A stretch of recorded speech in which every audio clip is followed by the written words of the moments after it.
Today we're going to be talking about the Silver Valley here in North Idaho. If it is a good place for you and your family to move, and if you do live there and just moved there and you're just learning this information for the first time, is it a safe place? Will it harm me and my family staying here? There's no place like home. So my name is Mike Williams. I am a real estate agent, and I had the privilege of sitting through a class this morning with someone at the ICP. And no, I am not talking about the Insane Clown Posse.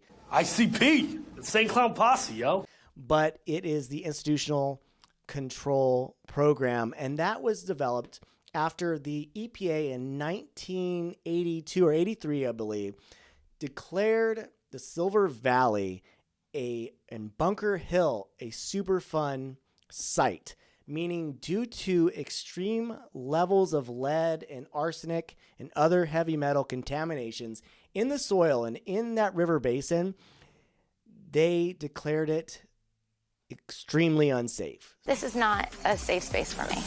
So they did several things to mitigate that, and that has over the years greatly improved the health of the habitat and the safety for the people that live there. So in this class, Mary, who is going to be here soon, releasing an article with the CDA Press, and we'll put that in the description so you can read that as well.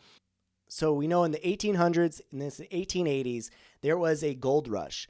Silver mines, gold mines, tin mines. So there were several gold mines here in the Silver Valley.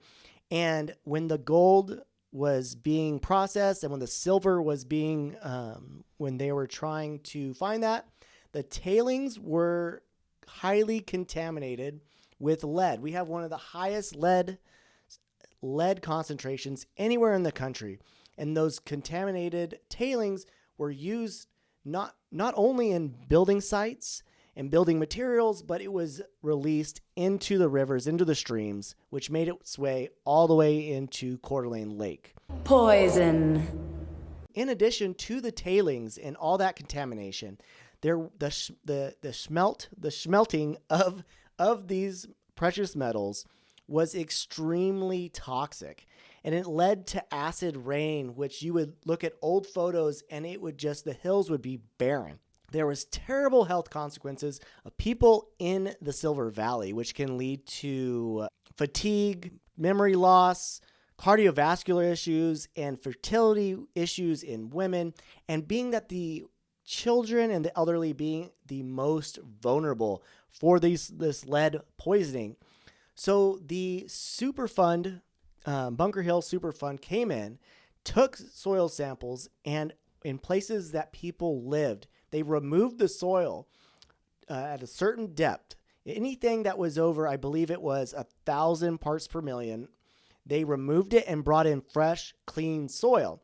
Now the ICP is in place, and they are a resource, not only to come out and test your soil or to access records, any record that you're looking on a piece of property that you either own or you're doing your due diligence looking to own, you can access it there on their website. Will help you in any project that you're doing. And then also one of the big benefits of them is that they require all contractors to be licensed through them, to get a certification through them, so that they know how to mitigate those contamination risks. So one of the big risks is dust. So that dust mitigation, and then also anything that you're doing where you're disturbing the soil, you're going to be going below that layer where that contamination is.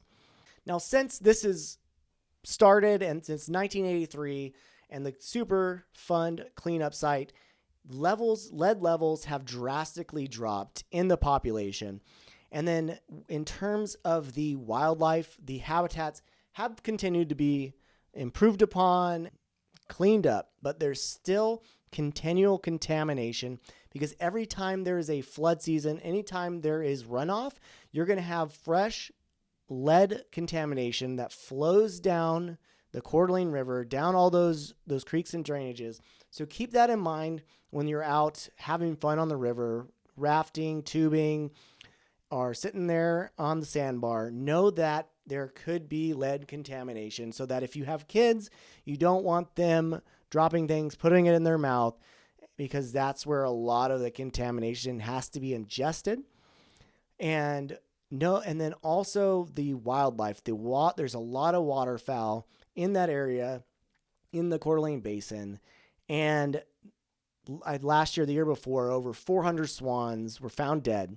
So there is that presence of the contamination. So you always have to be cautious and cognizant of what you're doing anytime you are disturbing the soil. So when you get done having fun on the river, duck hunting, whatever it be, rinse off your gear.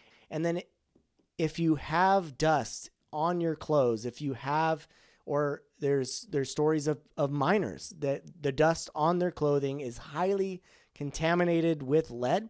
If you wash those clothes with other people's clothes in the same washer, you're going to put lead on their clothes. So you're going to take your lead contaminated clothes covered in dust, and if you wash them with your baby's, your newborn's onesie, that onesie is going to have high concentrations of lead on it, which is not good. So I hope you learned a lot about the Silver Valley in terms of the Bunker Hill Superfund cleanup site and the ICP, and what resources there are to keep you safe and make a better decision if the Silver Valley is for you.